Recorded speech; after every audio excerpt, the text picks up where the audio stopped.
Sangamire anonzi fevela melis ashora dare renyu hana kuya kudare asi nyaya yange iri pamberi nyaya ndeyekutora munda wangu uya nemboo dzako kuti pane mari yedare aucharezondi muriropo achitaura kuna fevela melis fevela melis imbiri umwe wacho sabhuku anonzi dzine murumbi Emilia ndiye angaunzwa futi kudare haanazve kuya sabhuku wenyiye ndiyezve futi angaunzwa kudare namuriro nyaya ndeyekupa fevhera merilisi munda wangu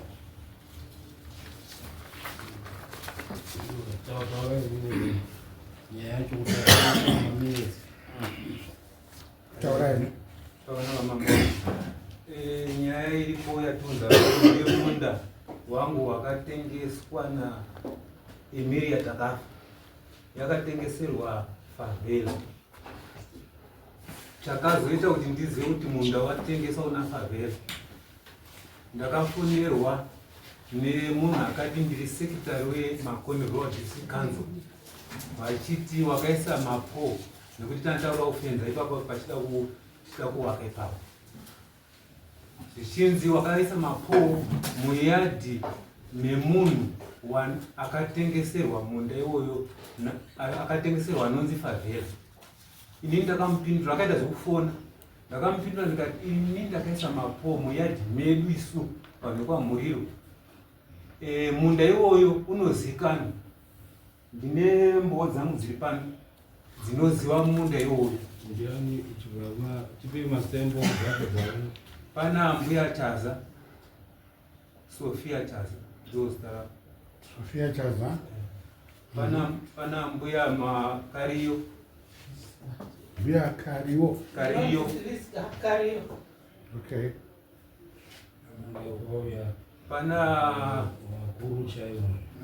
Pana Michael Kariyo ndo vanoziva munda iwoyo.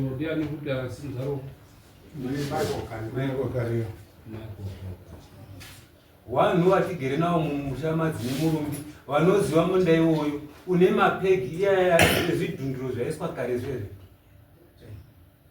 Saka ndakafonerwa nemunhu iyeye ndo zvakaita kuti ndizive kuti munda wakatengeswa. Kanzi wakaisa mapo muyadhi memunhu akatengeserwa munda iwoyo na sabhuku akatengesera favela. Ini ndakawapindura kuti munda iwoyo ndewangu. Takaisa mapo muyadhi medu isu munda wedu. Saka wakabva wadzima foni. Ini ndakabva ndafonera Emilia takafa anove sabhuku wacho iyo kuti ko munhu anonzi favela munomuziva here. Iye akaramba akati handimuzivi. Ndikati hapana mbosvika pamba penyu munhu anonzi favela nenyaya munda kanzi handimuzivi. Ndo ndakata foni. Zvakandinetsa kuti sabhuku haasi kuziva uyo wekukanzuro ari kuti wakaisa mapo muyadhi memunhu ane pemiti. Saka ndakaita kuti pemiti inogopiwa munhu sabhuku wacho haasi kuzviziva ini handisi kuzviziva zvafamba sei. Rechimangwana racho wanga wamusi wa 26 January ndakafonerwa neimwe ofisi ichiti ugouya kuno kana wapedza basa. Ofisi iyi vakafona vachiti ndiri muofisi yeOPC. Ndabva kubasa musi wa 26 ndakaenda kuofisi ikoko vakati ivo wakaisa mapo muyadhi memunhu ane pemiti anonzi favela. Ndakavapindura zvakare ndikati ndakaisa mapo muyadhi medu isu mumunda wedu. Ndo zvandakavapindura. Musi wa 27 ndakaenda kukanzuro kuti ndinyatsonzwisisa kuti ko munhu ari kunzi ane pemiti zvakafamba sei. Ndakasvika kukanzuro ndiva ndadharekwa kune imwe ofisi vachibva vavhura fairo iroro rekwadzine murumbi vakavhura vachibva vaona mamine tsamba yange yakanyorwa naEmilia nepemiti yange yakanamirwa patsamba iyoyo. Pemiti yange yakanyorwa, tsamba yange yakanyorwa kunzi po muriro aisa mapomu yadhi memunhu wandakatengesera munda anonzi Favela. Uyezve Ishe Madziwa ari kuisa vanhu munzvimbo mangu madzine murumbi. Ndini wenyu Emilia takafa. Yandakatosainiwa kuti yours faithfully Emilia takafa. Tsamba iyoyo. Saka ndakava ndadhairektwa kune imwe ofisi number 16 mamusina munhu imomo. Tikaiswa mune imwe ofisi papakanzi district town plan. Tasvika imomo takawatsanangura nyaya yacho. Zvichabvanzi nhamba dzenyu dzefoni tinadzo. Saka tichakufonirai tigoenda ikoko kune munda wacho. Within a week tineta kufonirai. Indakabva ndabva muofisi pandaenda ndichimirira kufonerwa. 1 week yakapera hapana foni yandakawana. 1 week yapera hapana foni yandakawana. Ndo handazodzoka zvakare kuti ko ndandakamirira kuti tifone tigoenda kunzvimbo ikoko. Zvazvanzi ipapo nanda muofisi number 16 mamist misi wachibva kuti nyora tsamba. Ndibva ndanyora tsamba hanzi nyora tsamba inotsanangura zvese. Ndo handanyora tsamba iya ndibva ndasiya fotokopi ndibva ndasara nayo inotsanangura mamiro emunda iwoyo nekuzofonera kwandakaitwa kuti munda une munhu ane penalty. Saka ndakasiya tsamba iyo kuchava kwanzi within 4 days tichakufonera kuti tikuudze kuti zvakamira sei. After 4 days tsamba iyo ndakanyora musi wa 9 February. After 4 days hapana zvandakaona. Hatina kuona chinhu. Ndobva ndadzoka futi ikoko after a week. Ndati ko ndakanyora tsamba handisati ndafonerwa hamsai mandifonera. Zvanzi ai iwewe chifonera sabhuku wako auye kuofisi tigotaura tese tionesane nenyaya yemunda wedu. Ndakafonera sabhuku wachibva wambotanga kuda kupenga kuti ano handifambiri kuenda kwausaka. Asi ndakaramba ndichikutaura kuti aiwa tiri kudiwa kuofisi MRDC. Takaenda ikoko musi wa 21 February kuofisi. Ini ndabva kubasa ndakasvika Emilia angapo na Favela wanga ipapo.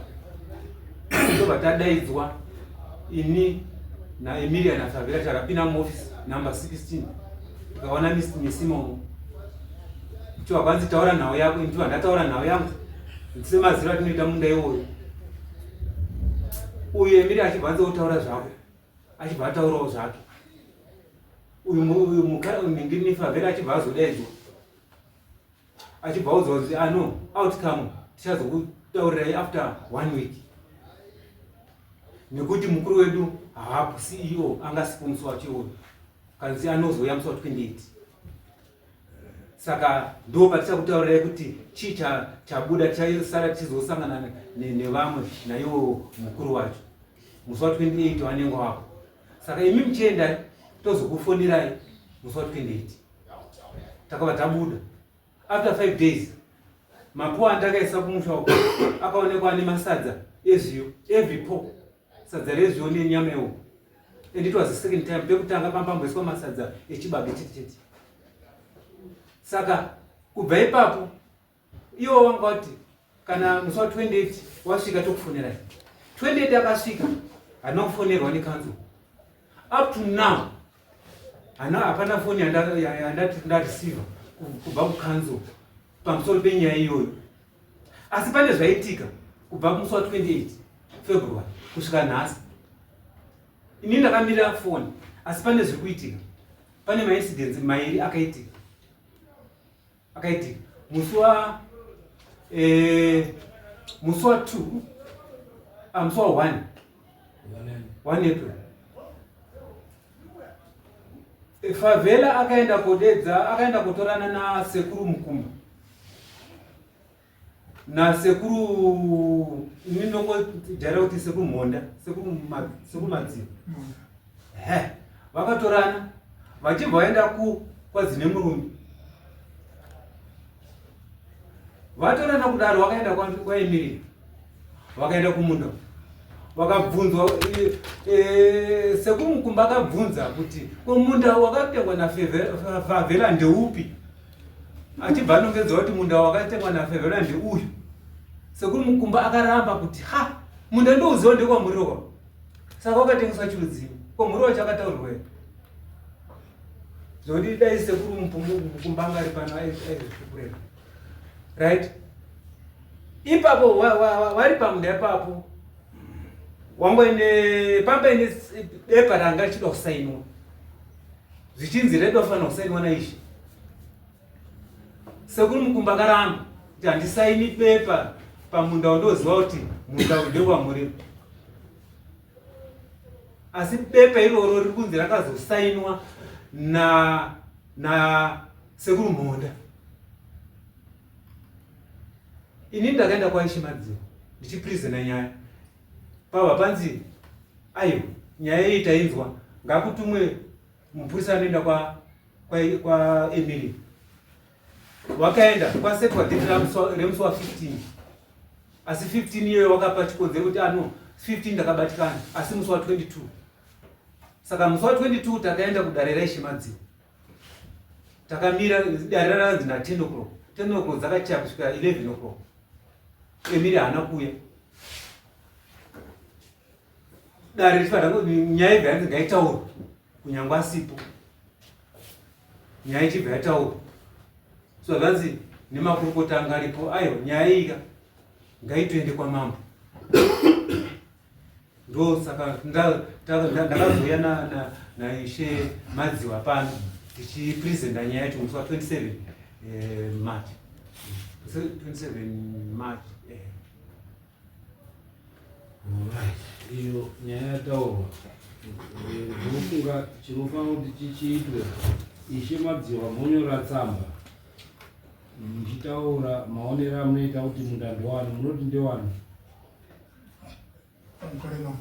Ndingatipa nyaya yemunda takagara kudare rekutaura musi wa 27 paine mbowo dzangu, mbowo vana mai vari papo vanga varipo vakatowanda vanga varipo munda tinoziva munda toma. Ndiyati Emilia yatanga zvekuti kuita sezviya zvakamboita kutengesa munda wakatengeserwa murume yaiva pavhonda panga patowa kwachichena. Ndiyati nawe Emilia ada kuenda kutotambarara nekuti haachadiwi newani musha akasobviswa namambo kuti azisa vari kuita izvi atonyangara. Saka nawe inofanira kuti iende kwamambo.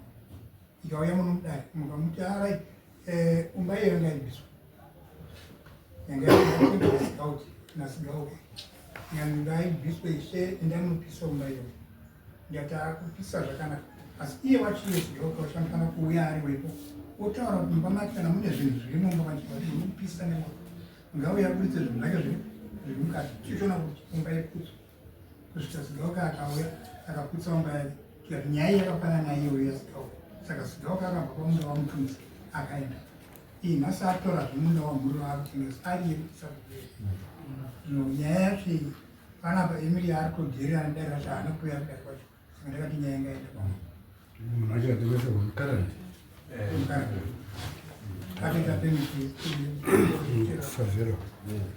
Zvakuri kuti imimi chinyorai tsamba yekuti munda ndewa anzani muriri handi uye pane majena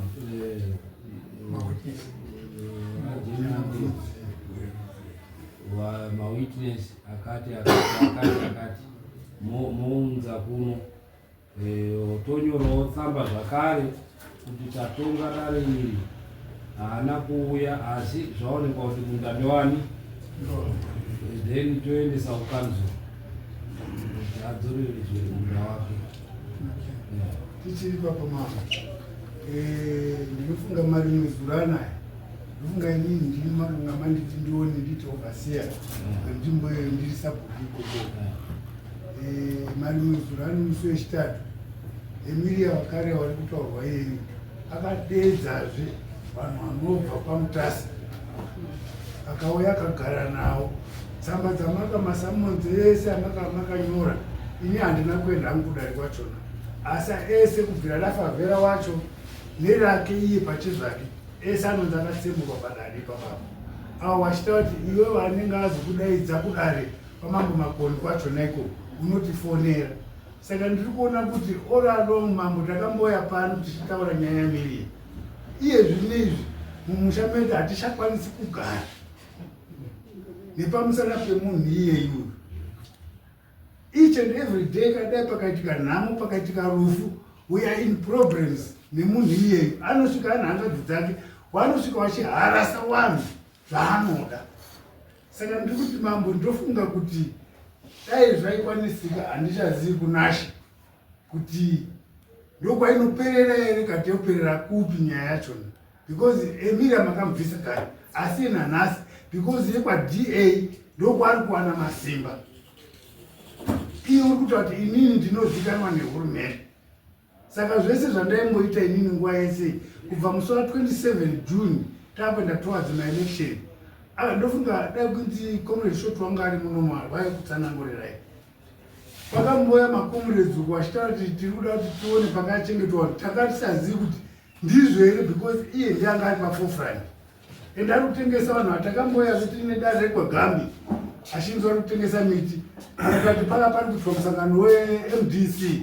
Zvisiri izvo, iri nyaya yake futi yaEmilia iyeyi. Saka mambo takutokumbira kuti nyaya iyi I think imimi sabhuku aminishe iyo iri yega munonyora chinyora itsamba yekuti haasi kunditeerera, ndinoda kuti anga achibva pahuSabhuku. Ndo nyaya yechipiri handiti motaura zvikonzero zvacho, then moudza tonyora tsamba yoenda kwaani kwaDA. Nekuti muno makanombotara kuti aiwa ivhu nderekwamakoni asi vanhu ndekwamutasi. Nhasi ndozvaari kupesana mazuva acho kwakuite maDA akanga achiyera. Saka ngatiite izvo, ngatiite izvo. Saka munyora tsamba mbiri idzodzo, isusu tonyora inokutsigirai. Kana muchikwanisa kunyora nhasi pachine nguva, mobatsirana mabharani, monyora inotaikwa, moisa chidhingo chenyu. Maya nazvo saka nimotoenda kumba moisa chidhingo chenyu, isusu tonyora toitawo chidhingo toendesa mberi. Because council inofana kuti ipedze dambudziko rase iroro. Kachiita imodhara draft amina mabharani vedu tsamba dzake ndodziona ndoona dzamire manyora kuti ndiri right chidhingo mozongodhindisa mozoya nasi. Okay, next.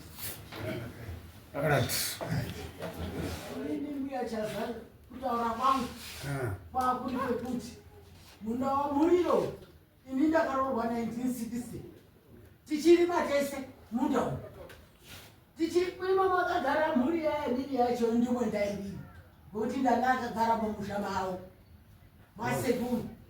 Saka umbowo hwemunda uyu ndinouziva zvakanyanya, ndakatodhamba natisidzairimwa namhuriro imomo.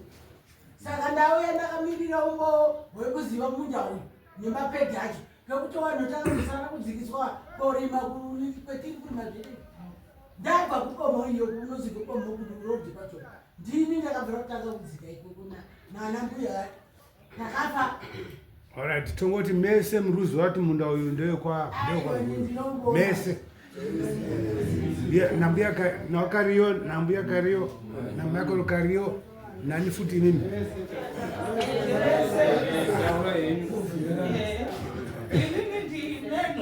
Ndimani zvemwe. Oh, rapika. Ndikuda kuti yenu nekuti ishe wa makoni tigadzire ivo tizoona kusiya mhuri yedu iri pari nayo. Pane upenyu unozoita mhuri dzedu isisu tisipo, umwe achasvika kutengeserwa munhu mumusiwo achibva atema.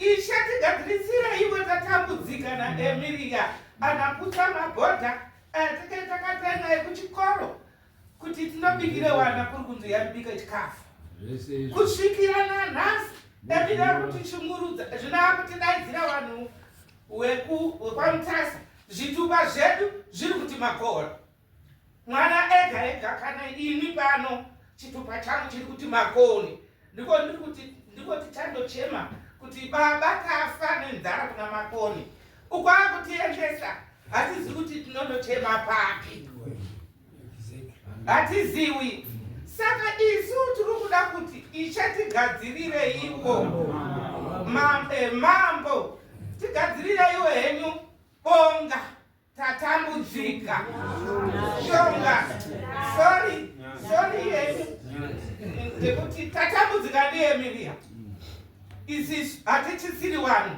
kana chimira hatina Emilia akabarwa tichiona mbuya wako achifa tichiona nababa wake uSabhuku unodzokerwa kairi here baba wake akafa Sabhuku handiti atora uSabhuku uchibva kwakariyo kuna churu achibva atora baba wacho achibva afa izvo afa baba wacho unodzokera zvere tisakazongoza kuti Emilia waSabhuku tisatizivi kuti Emilia akagadzwa nani akaiswa nani witness yake ndiani mwoyo yake ndiani hatiziwi nhasi akutora munda watezvara wangu kuita wake wana wehama yedu wotambudzika kwaisasavheri ndaguma mambo ani murozondivereka marizimziya ishe kuti uSabhuku waifana muhamatara kwaimba waifanira kuenda yacho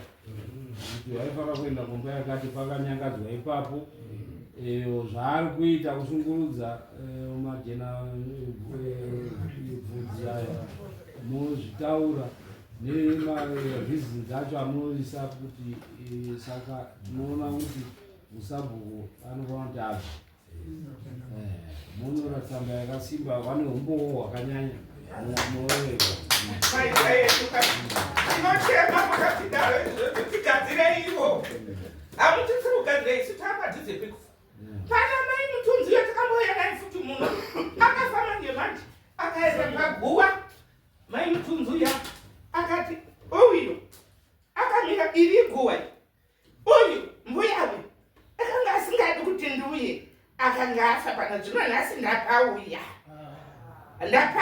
pano ari kumuda ndizvo here mambo zvese izvozvo mabehaviour asirandirane neuSabhuku unhu hwaega wamuvabvunza mareasons muinawo puhwaendai pana mabharani monyora tsamba iyoyo toiendesa kuti no tibvisirei Sabhuku okay tiri kuda hedu munda chete